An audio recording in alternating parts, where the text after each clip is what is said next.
No one thinks about their plumbing at home until the pipe bursts. And that's exactly what's happened in healthcare. In healthcare, we have two parts. We have healthcare delivery, which we all know. You go to the doctor when you have a problem. And then you have healthcare finance. And that's paying for the healthcare services. And that sounds pretty easy, and it used to be pretty easy. Before 1973, most Americans paid for a lot of their healthcare out of pocket. They went to the doctor, they paid for the physician visit, they paid for drugs, imaging. And then in 1973, the insurance companies dangled something in front of us. They had this proposal. They said, what if we'll pay for all your medical services and all you have to do is give us one payment, one premium? And we got suckered in. What they didn't tell us was we would never know what the price of a medical service was anymore. We didn't know if we got a great deal, a bad deal, was the quality good, was it bad? And that is where we're at today. Nobody really knows. And when you start thinking about healthcare right now, we're paying about $30,000 for family coverage when you add in the premium and the deductible. And that's the only thing we see. We see the premium and the deductible. We don't see anything else. And we sit there and say, this is awful. And if you think of a big funnel and it's $30,000 is going into the funnel, it's going through these leaky pipes. And at the end, you get a little drip on the other side. And everybody knows we're not getting $30,000 worth of care. And that's crazy. But here's the good news. Today, I have a master plumber with me, Sidney Haydoff. He's a master plumber, and he's going to walk us through this crazy system and his great solution he has. And I will add that this podcast is for educational purposes. It's not medical advice, and you should always seek the advice of a physician as needed. And Sidney, thank you so much for being here. I'm very excited. Thanks for having me. It's a pleasure to be here. Excited as well. Absolutely. And I just want to start out by asking a question. What would you say is the problem you're solving?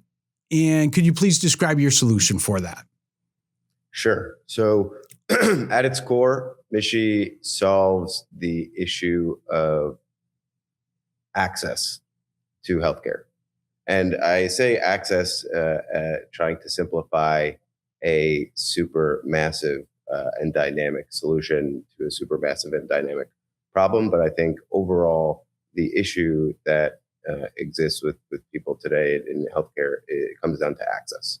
And to what you said initially about the premiums and creating this apparatus that now we have to go through to access care, whereas previously it was super straightforward. Deductibles and cost share has become a barrier to treatment. It was intended to get people to take more ownership of the utilization that they had, and it's become a barrier. Most people don't have more than $1,000 disposable income in their bank account, and that when you have a $4,000, $5,000, $6,000 deductible, you're not able to access the basic treatments that you need, and that ends up exacerbating issues and costing the system more money.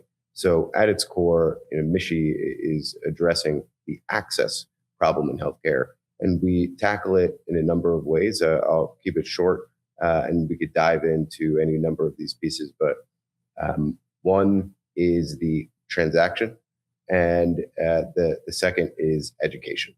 So Mishi has built an end-to-end admin software platform that completely automates the complex and nuanced billing process, so that doctors could get paid same day, and which will reduce and does reduce the cost of care. And from an education perspective, we're also offering members end-to-end to support as they navigate their healthcare journeys. From the very beginning of their plan, members have a care coordinator that's able to share and communicate and explain all of the nuances and pieces, not only of their insurance plan, but of the overall healthcare system and care plans that members get from providers. That's a great answer. And the irony of healthcare, and I know you know this as well, is that a lot of it's actually very simple, but it's gotten overly complicated. That's the irony of it. And a lot of it is very inexpensive if you just strip away the layers. And, basically healthcare really comes down to a physician and a patient in an exam room, but now we've put a bunch of people in that exam room. And I think that's a lot of what you're solving. When I look at the point of where you're looking at with the physician getting paid, you kind of have the verification of the benefits when the patient comes in. You pre-fund, which is wonderful, the service, the physician provides the service, and then you get paid by the next day.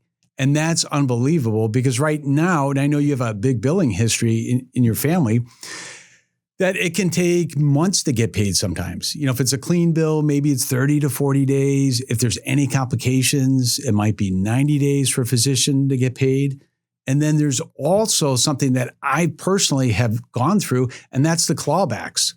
I had early in my career, I had Optum, and they came and they said, we don't like what you did with an assist on C-sections over a couple of years. So I had to go through 40 charts, and they were trying to get $40,000 back. We went through this whole big exercise. And then in the end, they said, oh, actually, you didn't do anything wrong. But they go, but we're shocked you put the work in it. Most people just pay us. And there's so many middlemen who are incentivized to do the wrong thing and take money out of the system. Now, what kind of discounts, if I'm a physician and you come to me and you say, listen, if you sign up with us, we can get you paid directly. What kind of discount is reasonable to say, you know, we're going to pay you directly, and then you don't have to do all these hoops that you have to jump through usually? So we base it on the cost of collecting otherwise. You know, Okay. when you access and are paid through Mishi, it is anywhere from 10 to 40% less expensive for a provider to get paid than it would be going through the traditional billing system. And I guess putting that a different way, docs pay 30 cents on the dollar, upwards of 30 cents on the dollar to collect on services rendered. And with Mishi, they don't pay any money. And so that 30 cents on the dollar is then usually passed down to the employer and or the patient in the way of reduced fees. Because from what we've seen, doctors, the core reason why you become a doctor is you want to help people. Right. A lot of people tend to think that doctors are greedy when it comes to, you know, from a financial perspective, but I balk at that. And I think you guys put a lot of money on the line to get educated and become the experts that you are. And you deserve to be compensated adequately. And so, and I guess the next point of that is I haven't seen any physicians, any independent docs who are not at the behest of a larger corporation turn patients away, turn people away, and act solely in the interest of money. And so I guess the point in saying that is that docs usually and groups usually pass through the savings, the billing savings in full to the employers and patients. And that's the beauty of cash pay. We took that paradigm and built an entire insurance-driven claims and payment infrastructure around that. Like you said, I come from a deep billing background and joined my dad's company directly out of undergrad. Within a year, didn't think my job should exist, didn't understand why there were 50 steps for a doctor to get paid, and also didn't understand why I was the only one that knew that surgery really cost $2,000 instead of 20 or 20 instead of 200,000. And so had the idea for Mishi 10, 15 years ago when I first started on this concept of creating an easier way for docs to get paid. We saw a lot of patients coming in, or at least I saw patients coming in paying cash at the same rate that docs were getting reimbursed by the insurance carriers. And so what I thought was, I thought that the benefit of insurance was buying power. That insurance companies, because they represented a large number of users, were able to negotiate better discounts with providers based on that procurement cycle and having a lot of being able to deliver a lot of demand. But I saw really quickly that we were able to get, or we were giving just as good of discounts to people that were paying cash. And so it wasn't as much of the benefit of demand as much as the benefit of cheaper revenue that is leads to those discounts. So yeah. I'm glad you brought up that point about the insurance companies, because everybody assumes that. They think, I pay these huge premiums, but I'm getting this great deal on my healthcare. So every time I use my insurance card, I'm getting the absolute best price. And people don't realize a lot of times you're paying a lot more with that insurance card. And like Mark Cuban says, always ask for the cash price. Just check it out, see what that is going to be. And the other part to this as a physician is, which, you didn't really mention, is you're saving us a huge amount of administrative hassle. And it's stressful when you're a physician, you're trying to run a business, and you're getting 40 prior authorizations a week. You're getting claims denials. You're getting clawbacks. And with this system, that's gone. So that's a huge lift off of our shoulders. That's really, really helpful. The other thing, which I'm glad you brought up, I put a post this week on X and on LinkedIn, and it had to do with coronary artery bypass graft surgery for Medicare, and they pay a hospital $50,000. So most patients are going to say, I got this bill, $50,000 for my surgery. No wonder why my heart surgeon's driving around town in a nice car. And he actually got paid $1,700. And this is a person who's been training for 17 years after high school, top of their class, excellent surgeon, and they have to take care of you for the next 90 days for that $1,700. There's no more money coming. And people are shocked when I put that out there. And some people told me I was making this up. I'm like, I'm not making it up. And a number of physicians put, other examples of that out there. I mean, that's not an outlier in healthcare. That's very, very common. And, a big example of that is the Surgery Center of Oklahoma. And, an employer, which is great for you for this system, they can pay $100,000 for knee replacement. And then they could also pay $17,000 or $7,000, just depending if they know where to shop. And, the employers have a huge responsibility under ERISA and now the Consolidated Appropriations Act, where they have to be fiduciaries, which basically means when they're buying healthcare, they have to act in the best interest of their patients and their employees. And that also means that they can't overspend or they can face legal liability. Could you explain how your system helps out? If I'm an employer and I say, I'm worried about fiduciary responsibility, how does your system help us? So a number of ways. I would say that it's core transparency. The fiduciary responsibility and the risk that comes with that responsibility hinges on the missing information, hidden information, uneducated folks, and not uneducated for lack of trying, but uneducated for lack of understanding our convoluted system and the format in which it's presented to people. We solve for each of those issues, and transparency and access to information is at the core of our offering in a number of ways. But let's start with pricing. So any treatment, any provider that we have direct contracts with are listed in our portal for members who are part of the insurance plans that we power, for them to see clear and free. There's no questions around, what is the price of this? What's the price of that when employers are accessing treatment through Mishi? Because not only are we showing them those prices on the portal, but where we don't have predefined or pre-existing contracts in place, we're going out and we're getting those single case agreements. We're establishing the cash price. We're establishing the rate and the cost before the member goes to receive the treatment.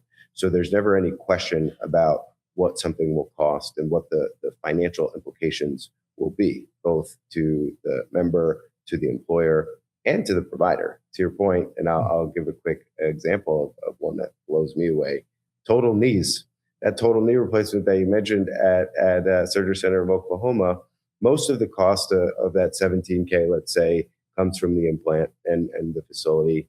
I would say like $5,000 of that is implant, another $9,000 is facility. Mm-hmm. The doc gets the rest, and for Medicare, docs, I believe, are reimbursed less than $1,000 for a total knee, which is insane. They bang them out quickly because they're very proficient and efficient now. But either way, you're talking about a life-changing surgery for someone that has the potential to completely ruin their life if done the wrong way. Correct. And you're paying them, $800, $700 after all the training, like you said, that they've gone through. So I think that's crazy.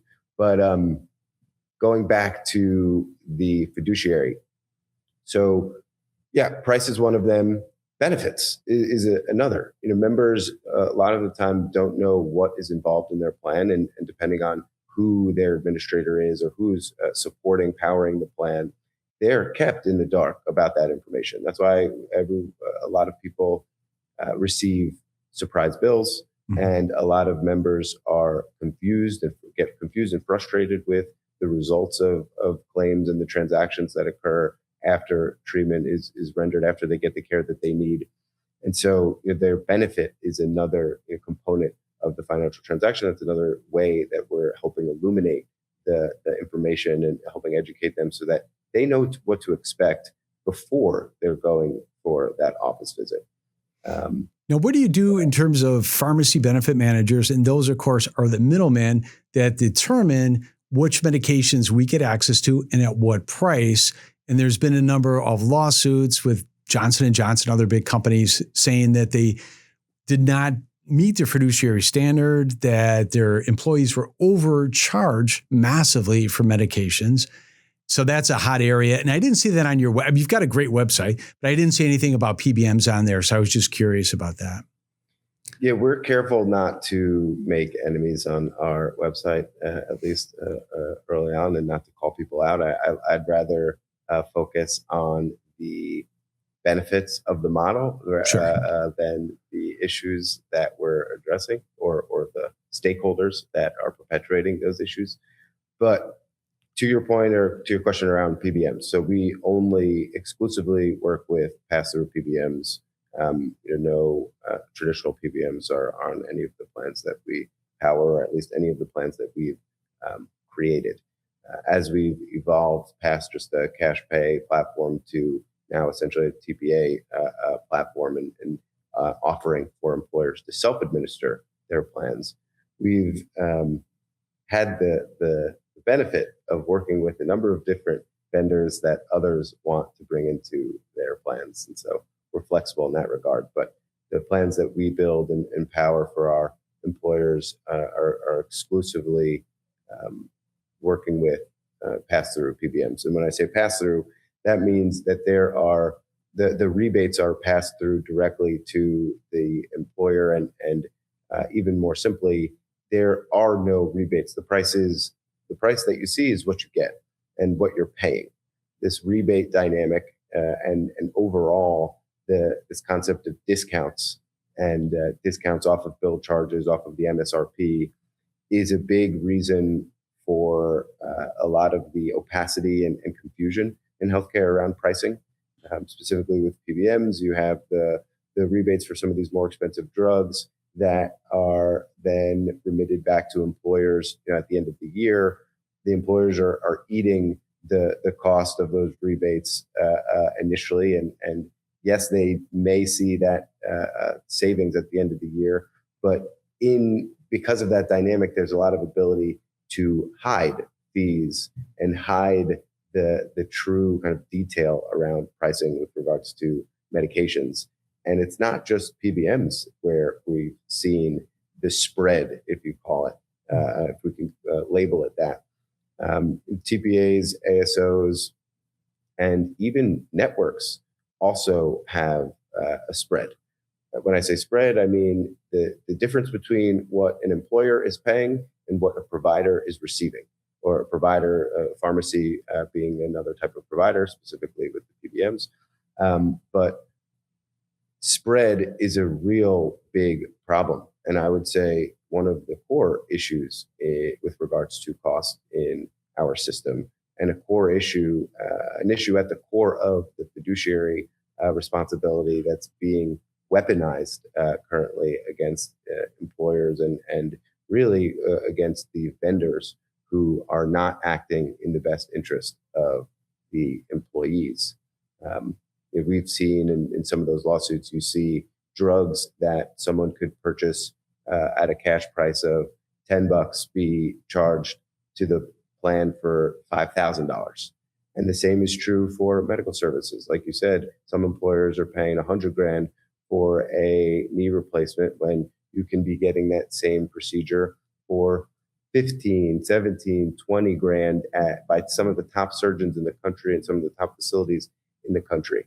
It's all a matter of being a sound fiduciary of the bank account that holds the premium dollars and making sure that you're using that money efficiently so that members, patients aren't getting hit with unnecessary patient cost share amounts, which is really the core of the problem from a fiduciary perspective, is the amount that patients have to pay after using their insurance. Because a lot of the time, they use their insurance, it's a lot more than they would have to pay than if they didn't use their insurance. Absolutely. And there's a couple of things that are interesting with healthcare because of our system. And the first thing is that the cost of care doesn't correlate with the quality. And we're all used to thinking, well, if I spend $30,000 on a procedure, it's got to be better than the $10,000 surgery. Or, for CAT scans, you can get a CAT scan for $10,000. It must be better than one at the imaging center for $350.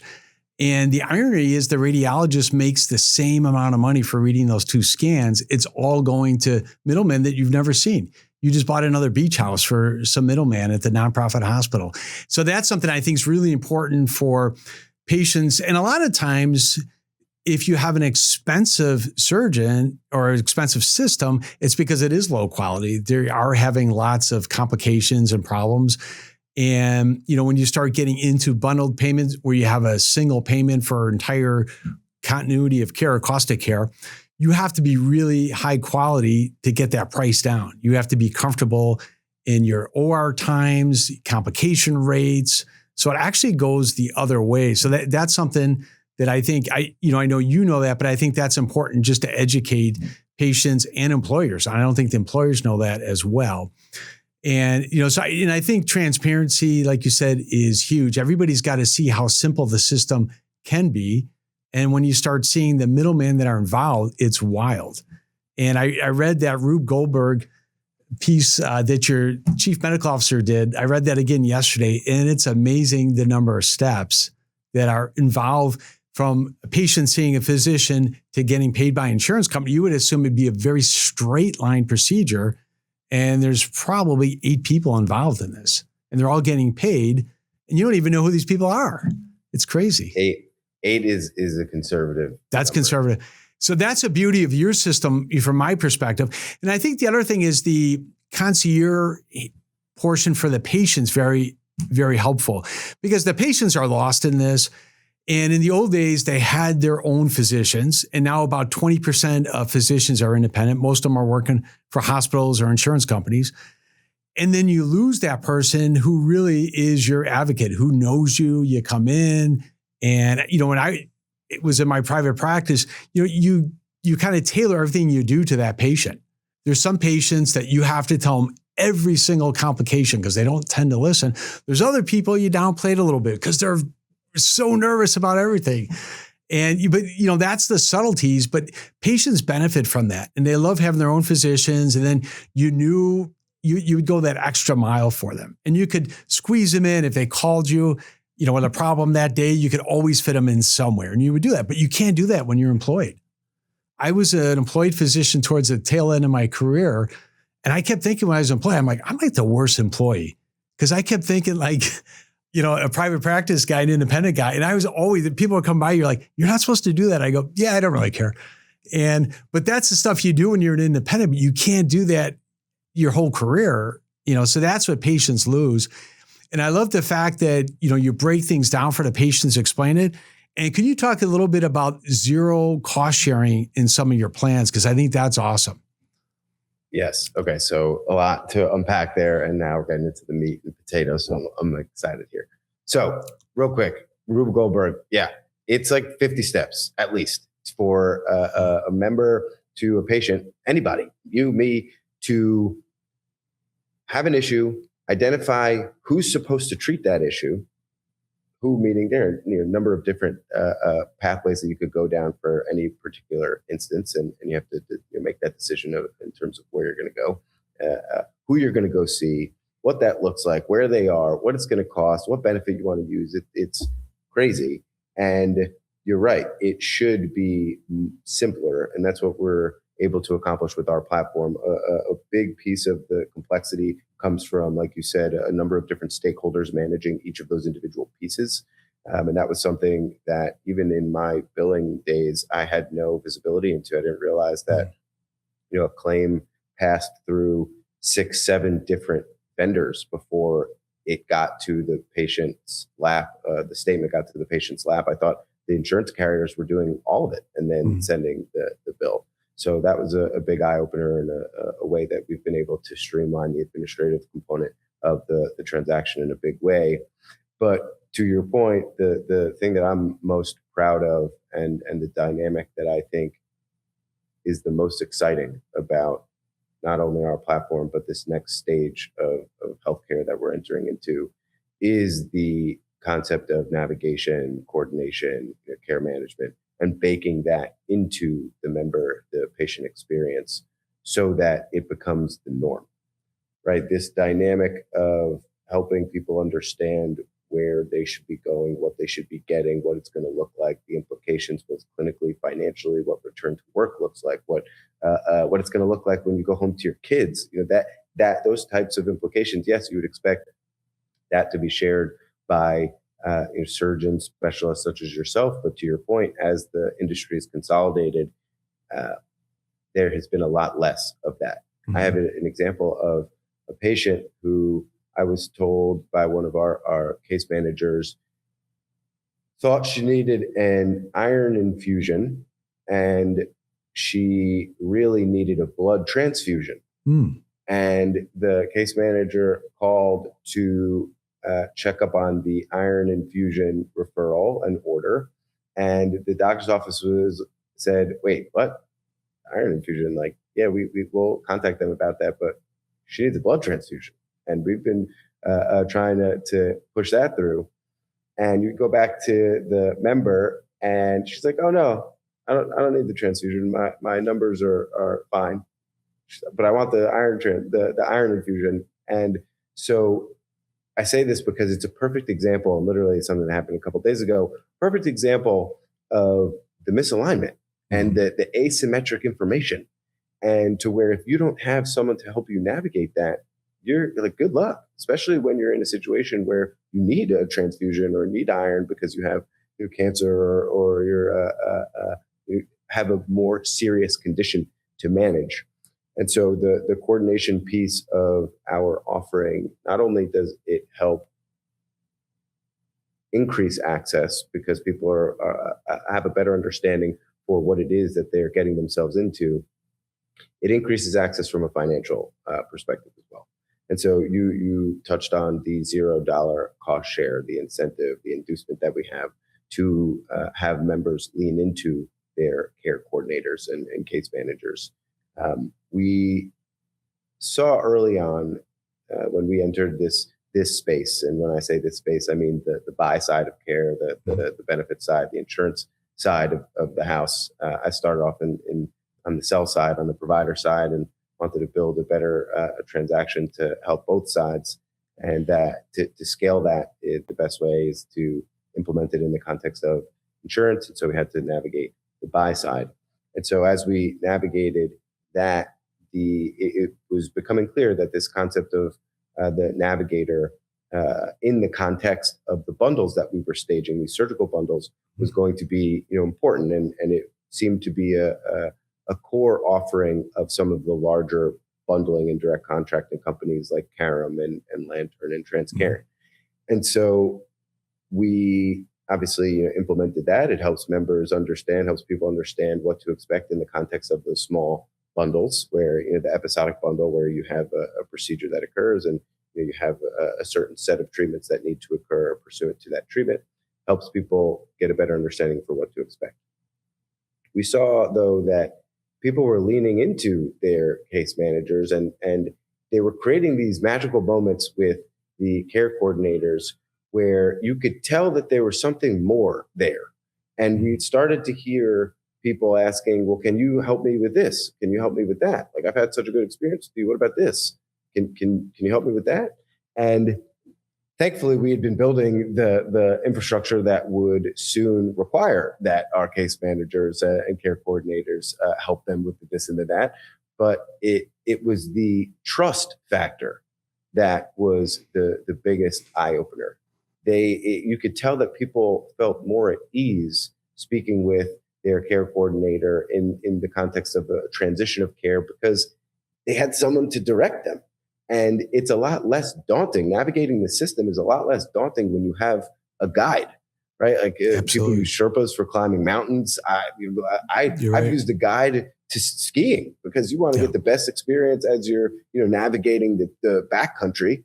You get a guide and they take you through the backcountry. Yep. You could be an expert and still want a guide. No, you're right. And so why is that any different in healthcare when we're navigating a system that has 68,000 diagnoses and another 12,000 possible procedures and another few hundred insurance plans with rule books for each individual plan that exceed 100 pages long, telling you what you can and can't do. Yep. How has it been that we've been able to even navigate at all without guides? That's a crazy. No, I agree with that. I mean, the irony of our whole treatment plans too is there's so many patients that need a lot more treatment and so many need a lot less. And when I think of chronic disease management, like a diabetic, if you're an employer, you shouldn't say, well, we want to spend as little money as possible on each person. There's some people you want to spend more money on because you want to make sure they're getting the care they need. Their blood sugars are in good control. They're doing the diet, everything. You get comprehensive, and it's going to pay you dividends long term. But you've got to put that in now, and you have to do a high touch for those people. And I think that's what's been missing.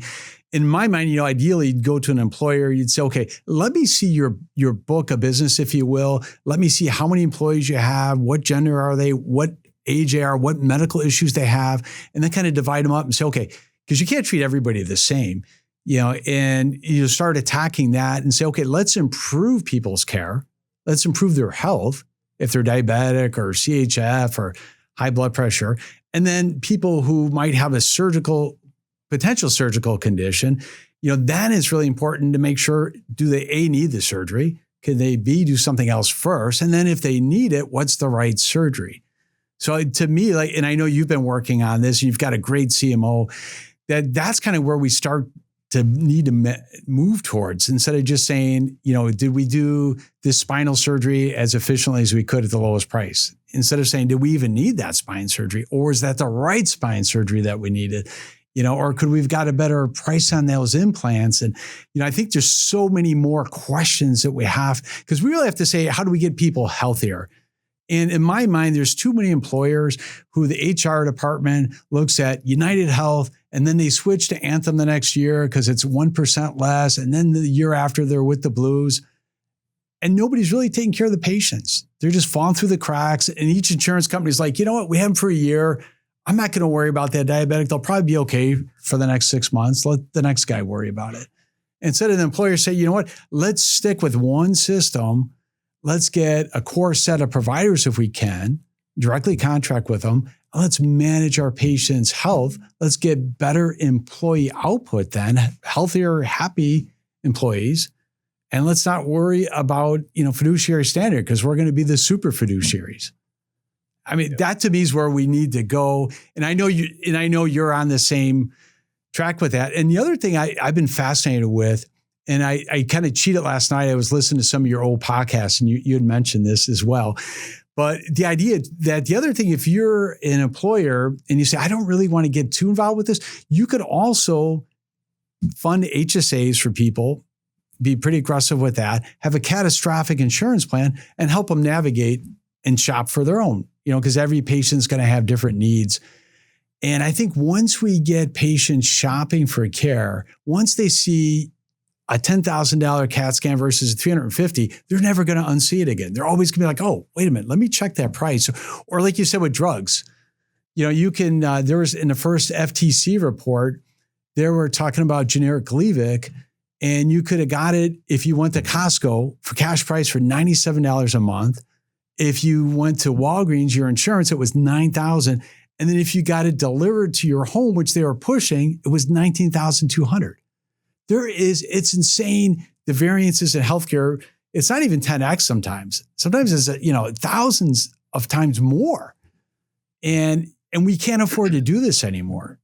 We've got to get good quality care, affordable. And I know you're working on it. I know I preach it to the choir, but and I think physicians really have to jump on board with this. And then we need more independent physicians. And I know, not to say my employed brethren are good or bad, but you're limited with what you can do. And you really have to send the person down the hallway for that imaging study. You're going to probably get in trouble if you say, listen, don't go to elsewhere's imaging center. You're going to get ripped off. Go down the street to this, great imaging center. You're going to get in trouble. And so I think those are things that I'm excited about. I love what you're doing. And I know you're trying to disintermediate a lot of these middlemen, and including insurance companies, potentially third-party administrators, depending on the plan structure. And I know you don't want to say anything bad about anybody. And and then where are you guys at in your structure? Because when did you start Mishi? And then how's your growth been over time? And what are your goals going forward? Yep. So started Mishi back in the middle of 2021. Okay.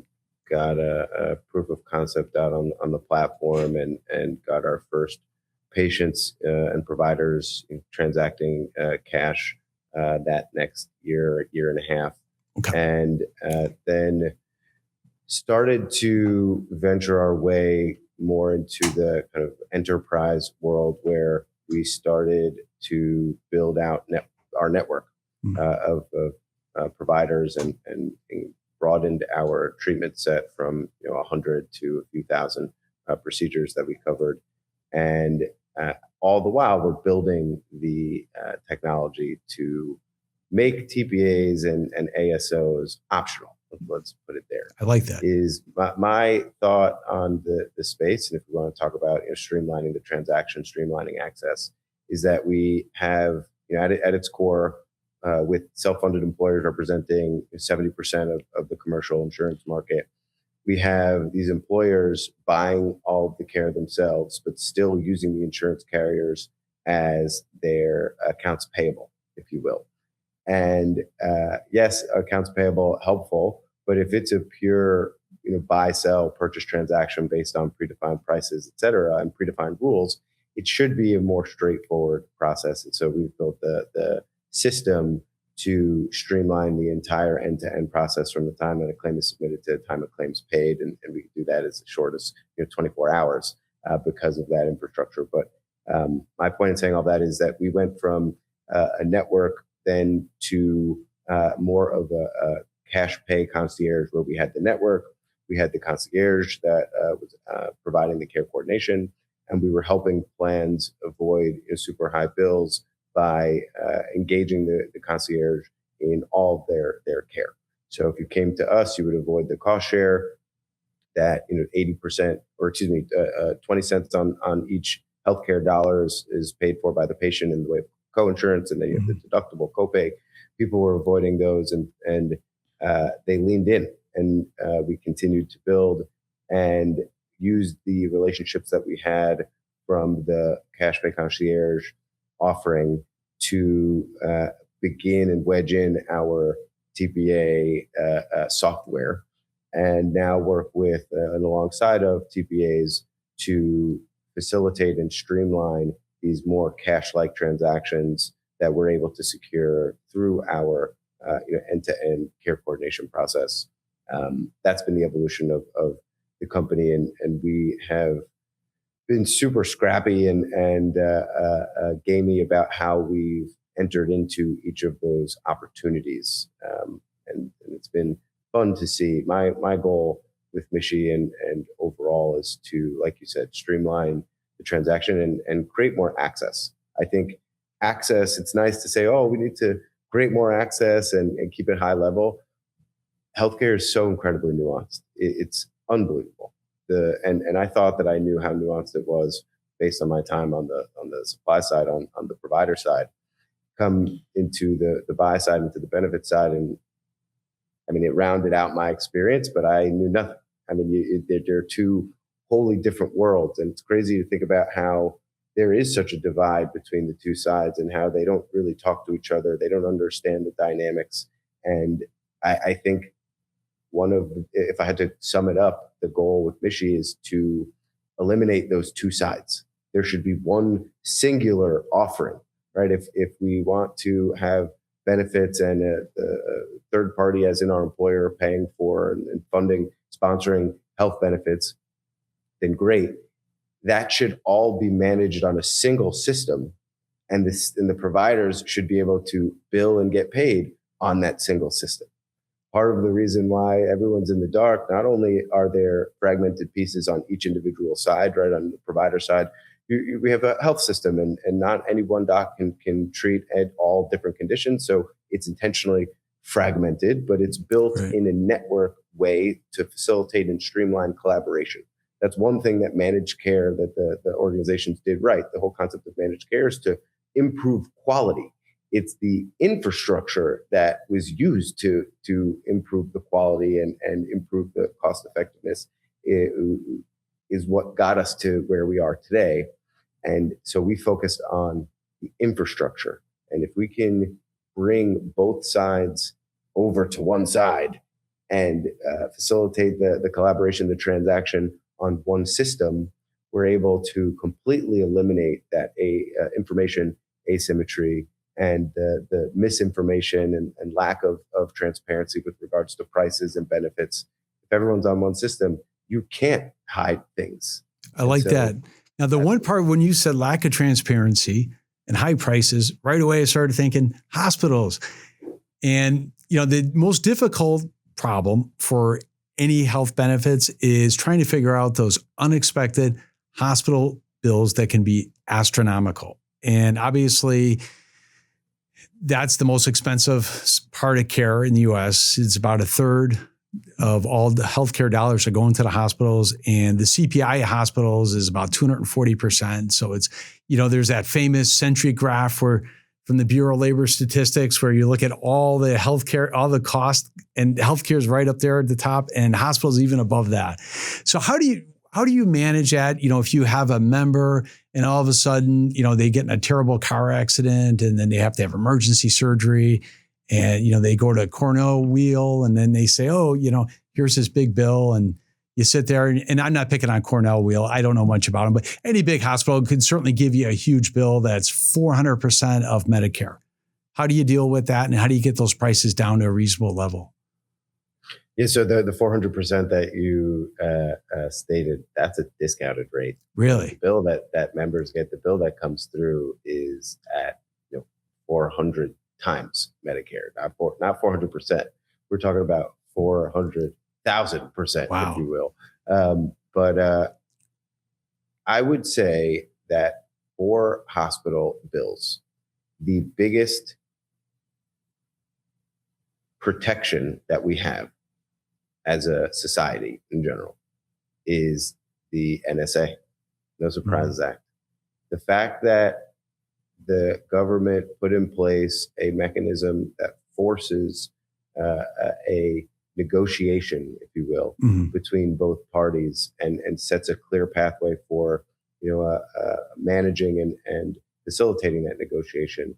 That I would say is one of the bigger safety nets to massive bills that occur in the hospital setting. Of course, the NSA is in the context of out-of-network arrangements, right? And so if you're going to a hospital and you have Cigna, or you're renting the Cigna network, or Aetna, or PHCS, or MultiPlan for hospitals, you're bound to the contract that those networks have with the hospital.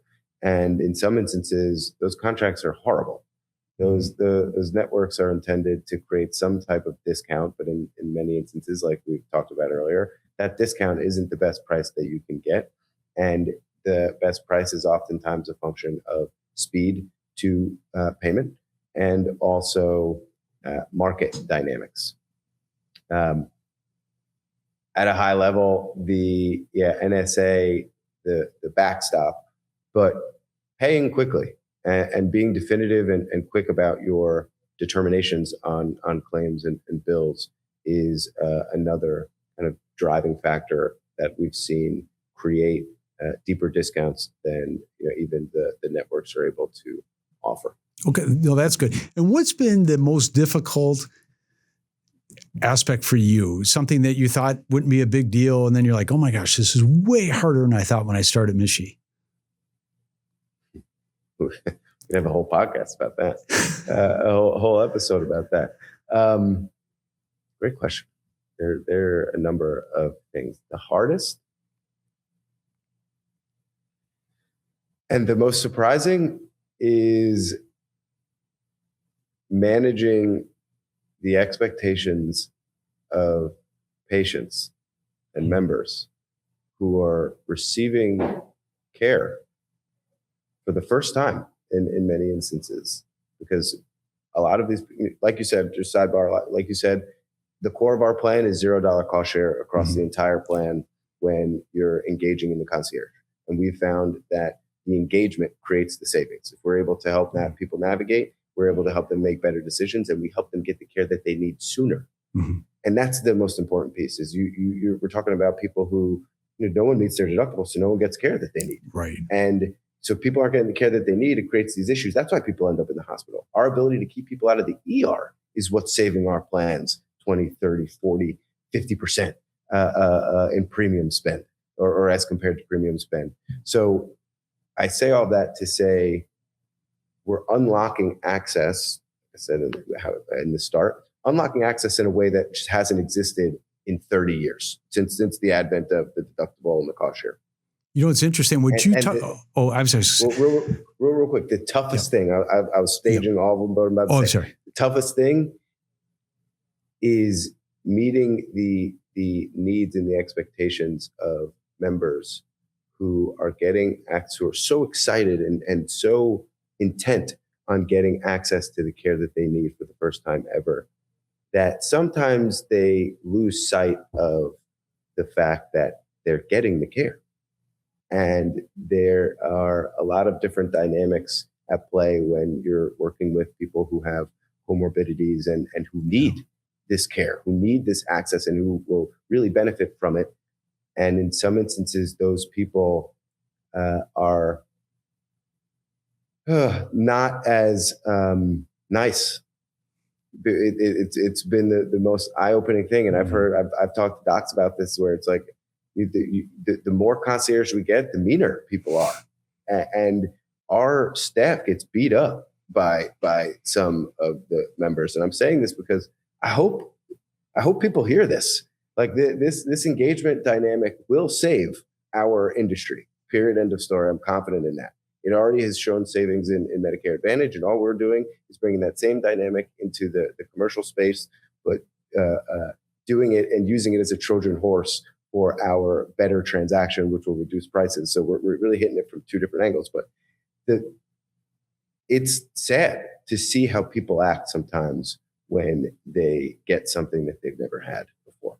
No, that's interesting. Asking the public, as you engage with your coordinator, please show some grace, because they're doing the best they can, and people are really leaning in to the benefit. I never thought that it would be, one, that engagement would be this high, and two, that people would be so impatient with access.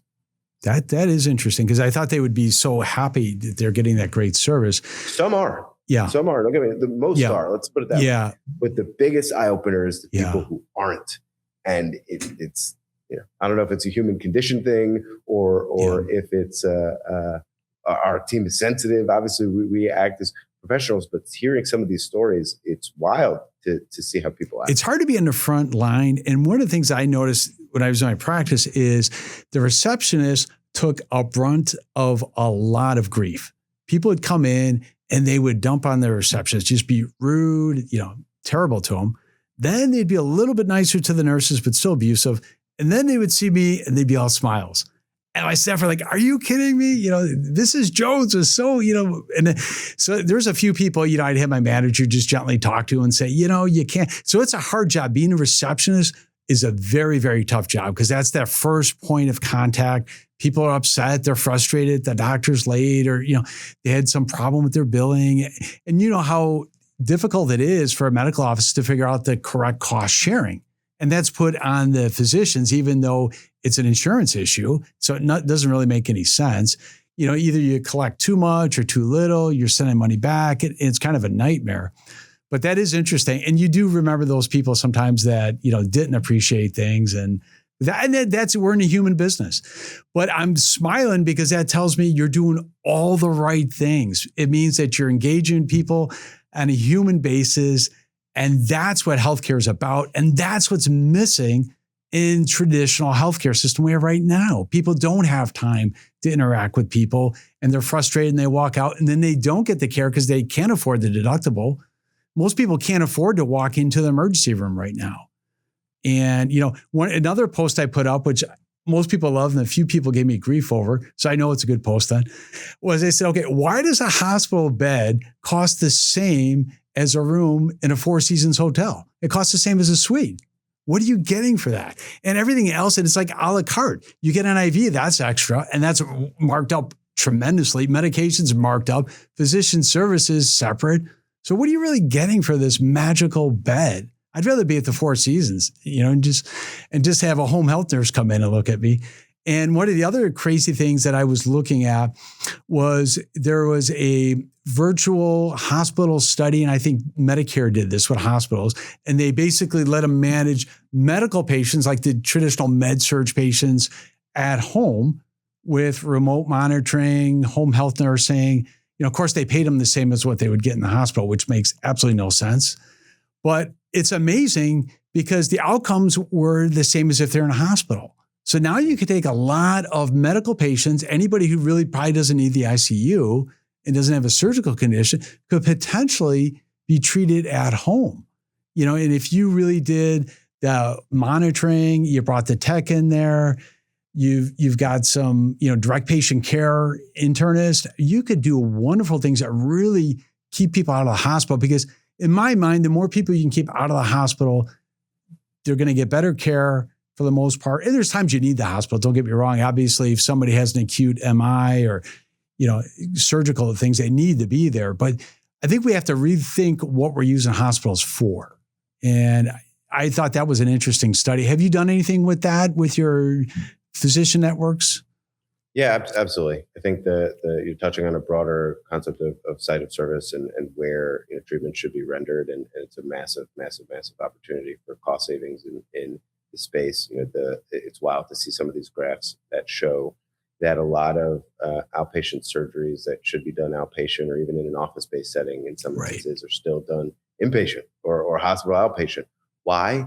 It's because people don't know that there's another option.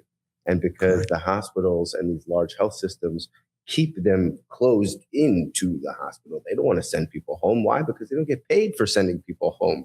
They're trying to survive the hospitals. John Bush, the founder of Athena Health and most recently Zeus, talks about in a book that I love of his, big inspiration for me, Where Does It Hurt? He talks about how he thought that hospitals would go the way of department stores in the U.S. He talked about this 2014, 10, 11 years ago. Hasn't happened. Yeah. Not in the way that he prophesized. Why? Infrastructure. And I'm not talking about physical infrastructure. I'm talking about technical infrastructure.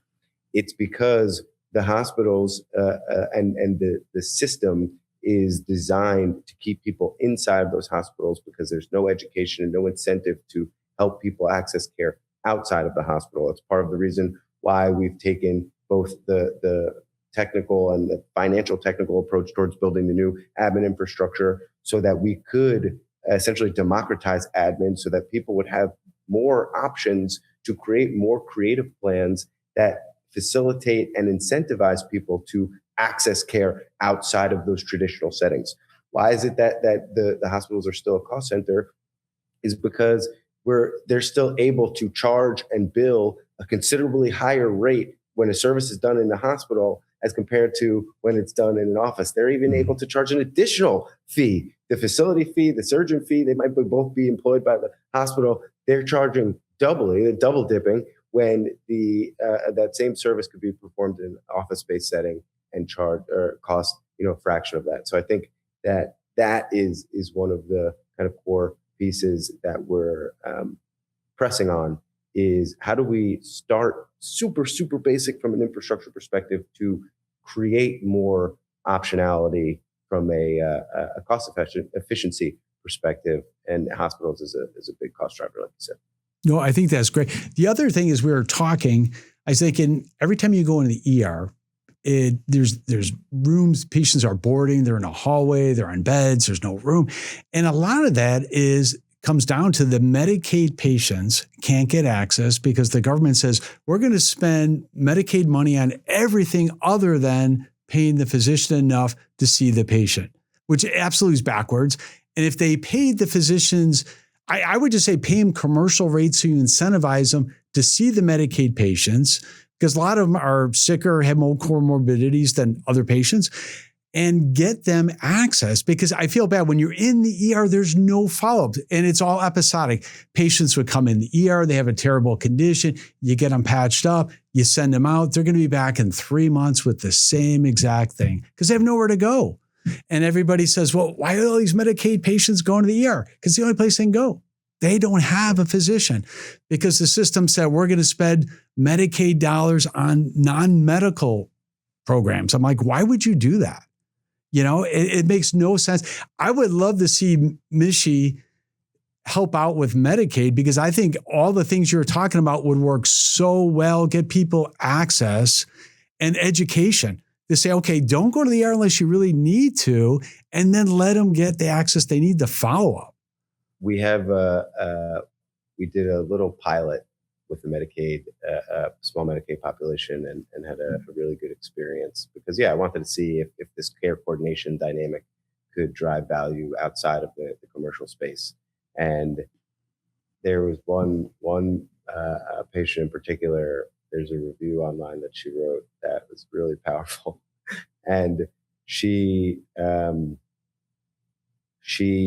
didn't know, she wasn't going to get a treatment that she needed because she was scared of what it was going to cost her.